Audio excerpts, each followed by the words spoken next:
রাহুল, রনি ও অনিমেষ দাদা গুপ্তধন খোঁজার জন্য সেই নাগ মন্দিরের ভিতরে যায়, কিন্তু তারা সেখানে অনেকক্ষণ খোঁজাখুঁজি করার পরও কোনো প্রমাণ বা প্রুফ কিছুই খুঁজে পায় না। তখন রনি অনেকটা বিরক্ত হয়ে বলে, দাদা, এভাবে যদি খুঁজতে থাকি তাহলে সারা দিন চলে যাবে, আমরা কোনো গুপ্তধন খুঁজে পাবো না। তখন অনিমেষ দাদা তাদেরকে আশ্বাস দিয়ে বলে, কোনো কিছু খোঁজার জন্য অনেক বেশি ধৈর্য এবং পরিশ্রমী হতে হবে, এত সহজে হাল ছাড়লে হবে না। আর আমাদের আসল উদ্দেশ্য গুপ্তধন খোঁজা নয়, এত বছর ধরে যে সত্য বা মিথ্যা রহস্যটা লুকিয়ে রয়েছে সেটা উদ্ঘাটন করা। রাহুল অনিমেষ দাদাকে বলে, দাদা দেখো, এখানে না আগুন জ্বলছে, কিন্তু এখানে তো মানুষ।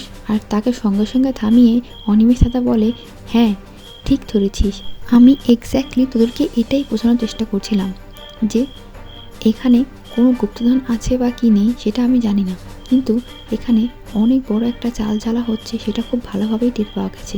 চল, বাকিটা আমাদের খুঁজে বের করতেই হবে।